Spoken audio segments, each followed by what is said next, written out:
Здравейте, приятелчета! Как сте днес, бе? Как ви намирам? Надявам се всичко да е под контрол. Ето виждате, наближават празници. Време е за подаръци.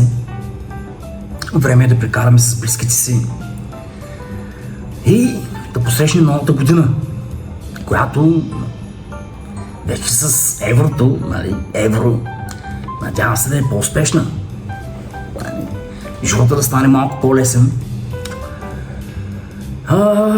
Аз, както виждате, се намирам в класната стая. В кампуса на моя университет.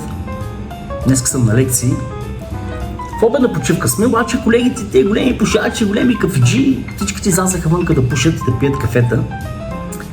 Обаче, тъй като времето е едно такова дъждовно, сега, нали, не е кой знае колко, аз реших тук лаптопчето до мене, да си просвърша малко работа. Сега, защо се включвам? Много се надявам, нали, всичко да е окей с вас.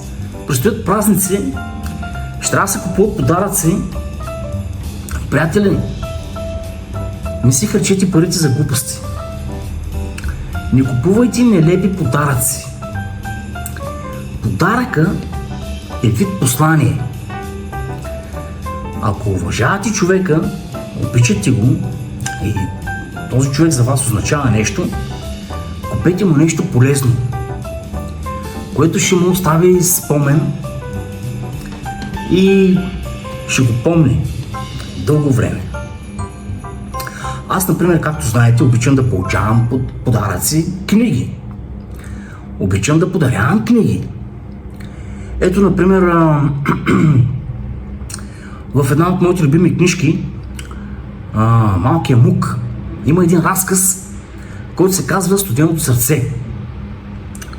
Там главният герой, въглищаря Петър Мунк, срещнал стъкленото човече в гората.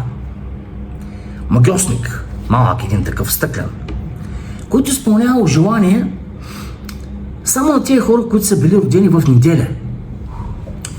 И тъй като въглищаря Петър Мунк бил роден в неделя, имало там едно стихче, което трябва да, нали, да се каже, той се опитал да го научи, не го научил 100%, както и да, като казал стихчето, нали, съкровищников еловия лес, от векове живееш и до днес, богат си ти, в леса си безпределен и щедър към родените в неделя.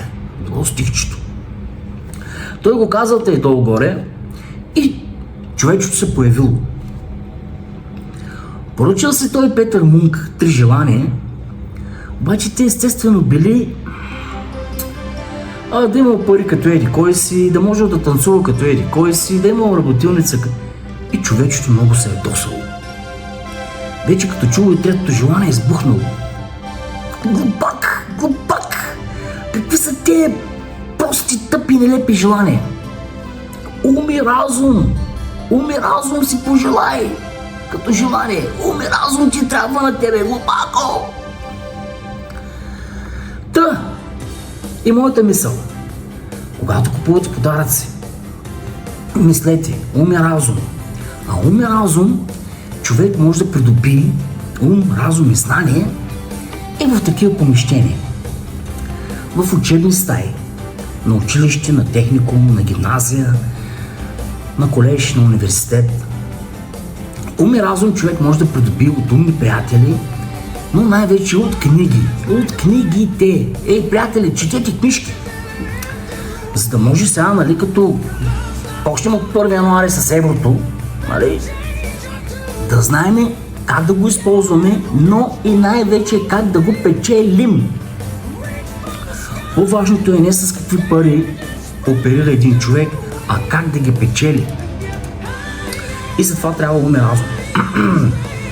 Та, приятели мои, пожелавам ви новата година да бъде по-успешна, здравословна, здрава, да сте здрави, да сте живи, да сте здрави. Повече срещи, лице в лице, с близките хора и с приятелите. Стига с тези социални мрежи, вайбъри, ватсапи, там, фейсбуци. Сменете телефона с книгата, и сменете екрана с личния контакт. Ето, например, сега след празниците, тук скоро ме изненадаха много приятно двама мои големи близки приятели, двама господа, мои земляци.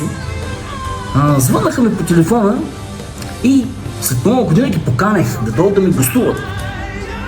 Ще плата самолетните билети на хората, ще ги посрещнат подобаващо, разходи на друго, няма, всичко ще бъде наред. Те естествено ще дойдат с големите куфари, предполагам, с подаръци, нали, смислени. Но най-важното е, че ще се видим. Лице в лице ще ми гостуват след толкова години. Нали? На мен, тук в Англия. Те са от моето родно село, Гушник. Двама бизнесмени. Ще ми дойдат на гости. Хубави хора, бе! Хубав край! Нашия хубав край! Хубави хора! Поздравявам ги! Бато мене, Чичо Стойчо. Весели празници, да сте живи и здрави. Чакам ви след празниците, януари месец, на гости. И на вас, драги зрители, ви пожелавам да сте успешни, да мислите позитивно, да изкарате добре празниците, да си чертайте хубави, реални планове през новата година.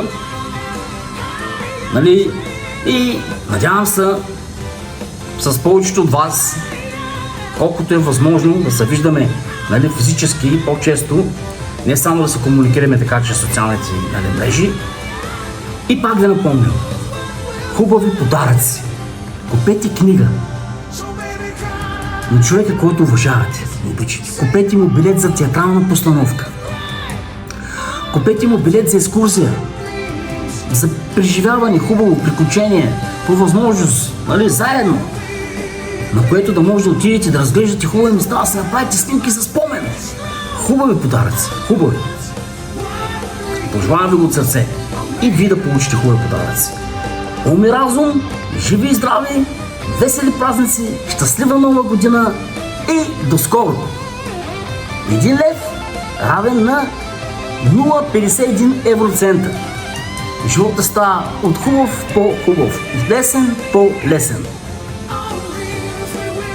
До скоро!